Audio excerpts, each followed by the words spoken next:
7ویں امام کا زمانہ، مولا زندان میں، 14 سال زندان میں، آرگنائزیشن آف لا، سب سے زیادہ جو وکیل بنائے امام موسیٰ کاظم نے، سب سے زیادہ جس امام کو خمس دیا جاتا تھا امام موسیٰ کاظم، لیکن مولا تو زندان میں، پیسہ کن کے پاس جا رہا ہے؟ وکلاء کے پاس جا رہا ہے۔ اب ظاہر ہے کچھ دیندار، کچھ غیر دیندار، کچھ متدین، کچھ غیر متدین تھے۔ امام پردہ پوش ہو کے چلے گئے۔ امامت کسے ملنی تھی؟ امام رضا کو۔ اپنوں نے کہا، دیکھیے ڈائریکشن کی بڑی اہمیت ہے، انہوں نے کہا کہ نہیں، امام رضا امام نہیں ہے۔ بچوں کو سمجھائیے کہ مولا کا رقب غریب الغربا کیوں ہے؟ کیا پیسے میں غریب ہیں؟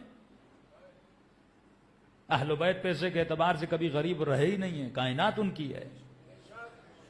تو اکثر مومنین جا کے گریا کرتے، مولا امام رضا آپ کا روزہ ماشاءاللہ اتنا حسین، اتنے خادم، سونے کی سبیل، مولا آپ غریب کہاں ہیں؟ امام حسن غریب ہیں کہتے ہیں نا۔ تو اس کے ذہن، پھر میں کہتا ہوں کل میں نے لفظ پہ پڑھا تھا نا، اب لفظ کا مفہوم اسے پتا ہی نہیں، یہ سمجھتا غریب کا مطلب ہے کہ مولا کی قبر بنی نہیں ہوئی اور مولا کا روزہ بنا نہیں ہوا۔ بھائی غریب کا مطلب یہ نہیں ہے، اس معنی میں کوئی بھی اہل بیت غریب نہیں تھا، اس معنی میں۔ پھر امام کو غریب الغربا کیوں کہا جاتا ہے؟ لقب ہے ایک معصوم کا، غریب الغربا۔ واحد امام تھا جسے شیعوں نے امام ماننے سے انکار کیا تھا، اس لیے غریب تھا۔ اللہ نے بیٹے کا اولاد نہ دیا، 40 سال تک کہتے تھے یہ امام نہیں ہے کیونکہ اسے بیٹے کی اولاد نہیں ہے، سلسلہ امامت کیسے چلے گا؟ ڈائریکشن جب بگڑ جاتی ہے تو بندہ امام سے دور ہو جاتا ہے۔ دوسرا، مال کی لالچ تھی، اتنا خمس امام رضا کو کیسے دیتے؟ وہ کلانے کا نہیں یہ امام نہیں ہے۔ اور جب خدا نے بیٹا دیا، اتنے بدبخت تھے، اتنے بدبخت تھے کہ مولا کو کہنے لگے یہ تیرا بیٹا نہیں ہے۔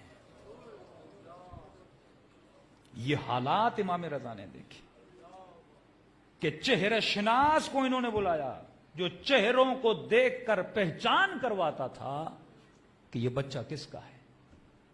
امام گئے، وہ اپنی حقانیت کو ثابت کرنے کے لیے جھجکتے نہیں ہیں۔ امام نے کہا ٹھیک ہے، جسے بلانا ہے بلاؤ۔ چہرہ شناس کو بلایا، کھیت پہ لے گئے، کئی کسان کھیتوں میں کام کر رہے تھے۔ امام رضا کو کہا جاؤ کسانوں کے بیچ میں، وہاں پہ ان کے ساتھ کام میں مشغول ہو جائیے۔ اور امام جواد بچوں کے ساتھ کھیل رہے تھے۔ چہرہ شناس آیا، چہرہ شناس کے ساتھ باتیں کی، کہ چہرہ شناس یہ تو بتاؤ، یہ جو بچہ بچوں کے ساتھ کھیل رہا ہے، بتا سکتے ہو کہ اس کا والد کون ہے؟ اب یہ اس کے ساتھ بیٹھے ہوئے ہیں، سمجھو 15 20 25 کتنے لوگ، اور امام رضا دور ان کسانوں کے ساتھ کھیتی باڑی میں مشغول ہو گئے تھے۔ اس نے ایک مرتبہ چہرہ انور امام جواد کو دیکھا، پھر ان کے مکروہ چہروں کو دیکھا، کہا ان میں سے کوئی نہیں۔ پھر اس نے چہرہ گھمایا، دور کسانوں کو دیکھا، نگاہ انور چہرے امام رضا کو دیکھا، کہ خدا کی قسم اگر اس بچے کا کوئی باپ ہے تو یہ ہے۔ یہاں پہ جتنے وہ شیعہ جو کنفیوز شیعہ تھے، انہوں نے ان کی ملامت کی، تمہیں شرم نہیں آتی؟ اتنے سالوں سے تمہیں ہمیں گمراہ کر کے رکھا۔ تبھی غریب الغربا بولا جاتا ہے۔ غیر تکلیف دیں اتنی تکلیف نہیں ہوتی، لیکن کوئی اپنا تکلیف دے کر جائے، یہ مولا کی غربت تھی۔ اتنے سالوں تک قبلہ بنتا رہا امام زمانہ، غیبت صغرا، 4 نائب آئے، مولا سے شیعہ نہیں مل سکتے تھے، تو امام نے ڈائریکشن جو شیعوں کی بنائی وہ کن کی طرف بنائی؟ نائبان خاص کی طرف بنائی۔ شرعی مسئلہ ہو، کوئی بھی مسئلہ ہو، میرے نائب خاص سے پوچھنا۔ شیعہ پوچھتے تھے، خط جاتا تھا، جواب خود نہیں دیتے تھے، امام سے لکھوا کے لاتے تھے، بھئی یہ امام نے جواب دیا۔ اب 300 اور 300 سال سے زیادہ عرصہ غیبت صغرا کا گزر چکا، اب مولا جا رہے ہیں غیبت کبرا میں، شیعوں کی ڈائریکشن کا کیا ہوگا؟ یہ مین پوائنٹ ہے۔ اب شیعوں کے قبلے کا کیا ہوگا؟ بھائی امام زمانہ نہیں ہے تو مولا کا نائب ہے، مجھے جو بھی مسئلہ ہوگا میں نائب سے پوچھوں گا، امام تک میری رسائی ہوگی۔ اب امام زمانہ جا رہے ہیں، اس بازار میں ہر بندہ اٹھے گا اور مجھے نئی ڈائریکشن دے گا، تو مجھے کیسے پتا چلے مجھے کس کو فالو کرنا ہے؟ تو امام کہہ کر کے وَلِلْعَوَامِ عوام پر واجب ہے کہ تقلید کرے تاکہ ڈائریکشن معین رہے. کس کی کریں؟ سائنن لنفسہ، جو ایسا ہو جس میں ہوا و ہوس نفس نہ ہو، جس نے ذات کا تزکیہ کیا ہو، جس کے وجود میں خوف خدا ہو، جو بری شہرت والا نہ ہو، نیک پاک ساز شہرت والا ہو. دنیا کہے یہ متقی ہے، یہ پرہیزگار ہے، ہم نے اسے گناہ کرتے ہوئے نہیں دیکھا. اور علمی اعتبار سے مضبوط ہو، ہمارے اخبار میں سب سے زیادہ مہارت رکھ، اخبار کا مطلب ہماری جتنی روایات ہیں اس کا علم رکھتا ہو. اب جب تک ہم غیبت کبریٰ میں ہیں، یہ تیرا قبلہ ہے. اب آتا ہوں شیطان کی طرف. شیطان کو پتا ہے کہ شیعوں کے دلوں میں دو چیزوں کی بڑی محبت ہے.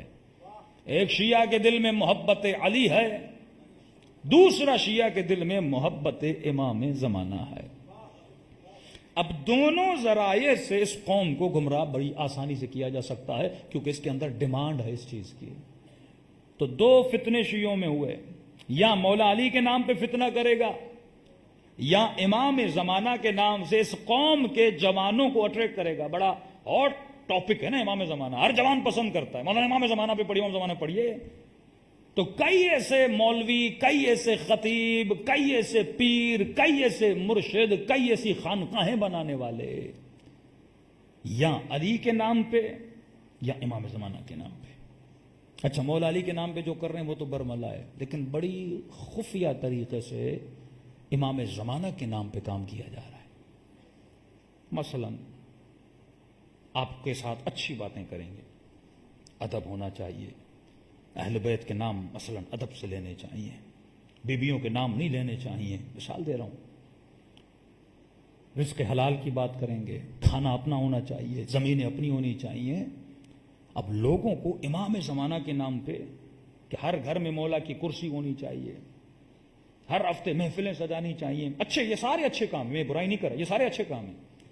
اچھے کاموں کے ذریعے اٹریکٹ کریں گے. ایک جوان مجھ سے کہنے کا مولانا نام نہیں لوں گا، فلاں فلاں ہے، بڑی امام زمانہ کی باتیں کرتا ہے، ہمیں اتنا اٹریکٹ کرتا ہے امام زمانہ کی طرف. میں نے کہا جو بھی ہو، میں کسی کا نام نہیں لے رہا، ایکس وائی زیڈ جو بھی ہو، امام زمانہ کی بات کر رہا ہے اچھی بات ہے، مولا علی کی بات کر رہا ہے اچھی بات ہے، اہل بیت کی بات کر رہا ہے اچھی بات ہے، لیکن جو بھی ایسی باتیں کرے سب سے پہلے اس کے قبلے کا اس سے پوچھنا.